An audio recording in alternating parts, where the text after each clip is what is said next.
اعوذ باللہ من الشیطان الرجیم بسم اللہ الرحمن الرحیم۔ دوستو آج سوال یہ ہے کہ فسق و فجور کے کیا معنی ہیں؟ فاسق و فاجر کس کو کہا جاتا ہے؟ جیسے ہم کہتے ہیں نا فلاں شخص فاسق و فاجر ہے، تو فاسق و فاجر کے معنی کیا ہے؟ اس کو سمجھنے کے لیے ہمیں کھجور کی طرف آنا پڑے گا۔ عربی زبان ہے تو عربی ماحول سے ہی سمجھ میں آئے گی۔ تو فسق و فجور کو سمجھنے کے لیے ہمیں کھجور کا آپریشن کرنا پڑے گا۔ یہ کھجور جو افطار میں ہم کھاتے ہیں، اس کو کھانے سے پہلے اگر ہاتھ پہ رکھ کر ہم تھوڑا سا غور کریں تو ہم دیکھتے ہیں کہ کھجور کے اوپر ایک تہ ہوتی ہے، کرسٹل قسم کا ایک کور چڑھا ہوا ہوتا ہے۔ اس کے اندر وہ حصہ ہوتا ہے جو غذائیت رکھتا ہے، کھانے والا حصہ کھجور کا۔ پھر اس کھجور کے اندر ایک گٹھلی ہوتی ہے اور اس گٹھلی کے اوپر بھی ایک کور چڑھا ہوا ہوتا ہے، بڑا ملائم سا، اگر آپ نے مشاہدہ کیا ہو، مخملی قسم کا ایک ٹشو جو ہے وہ لپٹا ہوا ہوتا ہے تاکہ گٹھلی اس غذائی مواد کے ساتھ ٹچ نہ ہو۔ یہ کھجور کی پیکنگ ہے جو خاص طریقے سے اللہ تبارک و تعالیٰ نے کی ہے، کیوں؟ تاکہ اس کی غذائیت جو ہے وہ محفوظ رہے۔ اچھا، اب اگر درخت کے اوپر لگی ہوئی کھجور کو کوئی آفت لگ جائے، کوئی بیماری لگ جائے، تو دو عمل ہوتے ہیں۔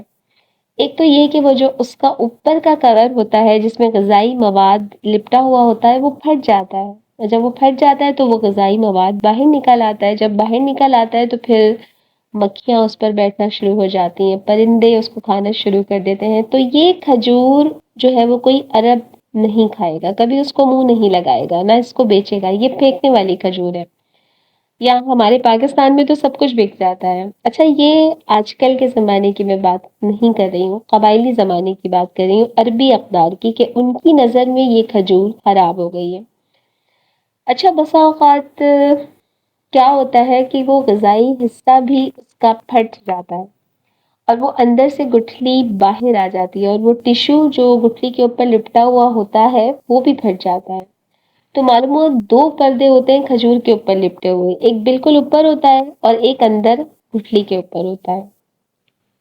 جو باہر اس کے غذائی حصے پر پردہ لپٹا ہوا ہوتا ہے، جب یہ پھٹتا ہے تو عرب اس کو کہتے ہیں فسقہ۔ یہ فسق ہے، کیا معنی؟ یعنی وہ جو پردہ تھا، حجاب تھا، حد تھی، وہ ٹوٹ گئی اور وہ چیز جس کو اندر ہونا چاہیے تھا وہ باہر آ گئی، تو اس کو کہتے ہیں فسق۔ اور اگر وہ گٹھلی والا پردہ بھی پھٹ جائے اور گٹھلی بھی باہر آ جائے، یا بعض وقت آپ نے دیکھا ہوگا خود کے کھجور کے اندر سے ہی گٹھلی نظر آنا شروع ہو جاتی ہے، تو عرب اس کو کہتے ہیں فجرہ۔ فجر پھٹنے کو کہتے ہیں۔ قرآن کریم نے یہی دو الفاظ انسان کی حالت کے لیے ذکر کیے۔ کیا ارشاد پروردگار عالم ہو رہا ہے؟ بسم اللہ الرحمن الرحیم، فَأَلْحَمَهَا فُجُورَهَا وَتَقْوَاهَا، پس فجور و تقوی دونوں اس کو الہام کر دیے۔ کس کو؟ انسان کو۔ فسقہ، فاسقون بھی قرآن میں جگہ جگہ پر آیا ہے۔ فاسق و فاجر وہ انسان ہے کہ اللہ تبارک و تعالیٰ نے اس کو پابند رکھنے کے لیے جو حدود بنائی ہیں، ان حدود کو توڑ کر باہر آ جائے۔ اور اس کا کہنا کیا ہوتا ہے؟ اس کا کہنا یہی ہوتا ہے جیسے یہ کھجور کا پردہ پھٹ کر گٹھلی باہر آ گئی ہے، یہ گٹھلی کیا کہتی ہے کہ مجھے اس کے اندر نہیں رہنا۔ اسی طرح ایک عورت جب حجاب اتار دیتی ہے کیا کہتی ہے؟ مجھے اس کے اندر نہیں رہنا۔ یہ فاسق ہے، یہ فاجر ہے۔ حد خدا توڑ دینا یہ فسق ہے، حد دینی سے باہر چلے جانا، قانون الہی سے باہر چلے جانا، یہ فسق و فجور ہے۔ اور کب انسان فاسق و فاجر ہو جاتا ہے؟ جب زبان کے لیے خدا نے جو ضابطے مقرر کیے ہیں ان کے اندر زبان کو استعمال نہ کرے، نگاہوں کے لیے استعمال کے لیے جو ضابطے خدا نے مقرر کیے ان کے اندر نگاہوں کو استعمال نہ کرے، انسان فاسق و فاجر ہو جاتا ہے۔ انسان اگر زبان کنٹرول میں نہیں ہے اس کی، نگاہیں کنٹرول میں نہیں ہے اس کی، یہ بات تقوی انسان نہیں ہے، حامل تقوی نہیں ہے، متقی نہیں کہلائے گا یہ انسان۔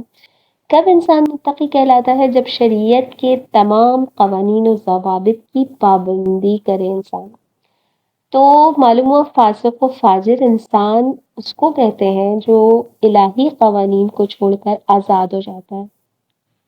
کیا معنی؟ یعنی نہ اس کی زبان پر اللہ کا کوئی قانون لاگو ہوتا ہے، نہ اس کی نگاہوں پر اللہ کا کوئی قانون لاگو ہوتا ہے، نہ اس کے ضمیر میں، نہ اس کی باطنی کائنات میں، اللہ کا کوئی قانون لاگو ہوتا ہے، کسی شعبے میں کسی ضابطے کا اپنے آپ کو پابند نہیں سمجھتا، اور بعض وقت کہہ بھی دیتا ہے کہ جو میرے جی میں آئے گا میں کروں گا۔ جیسے ہوتا ہے نا، مثلاً گھر میں کوئی تکرار ہو جاتی ہے کسی سے، اس کو کہتے ہیں کہ بھئی ایسے نہ کہو، وہ کہتا ہے کیوں نہ کہوں، جو میرے جی میں آئے گا میں کہوں گا۔ اس کو کہتے ہیں کہ مت کھاؤ، تمہاری صحت کے لیے اچھا نہیں ہے، وہ کہتا ہے کیوں نہ کھاؤں، جو میرے جی میں آئے گا میں کھاؤں گا۔ اس کو کہتے ہیں بھئی اس سے مت ملو، ٹھیک آدمی نہیں ہے، وہ کہتا ہے کیوں نہ ملوں، میں جس سے جی میں آئے گا میں اس سے ملوں گا۔ اسی کو فاسق اور اسی کو فاجر کہتے ہیں، یہی فاسق و فاجر انسان ہے۔ وآخر دعوانا ان الحمد للہ رب العالمین، والسلام علیکم ورحمۃ اللہ وبرکاتہ۔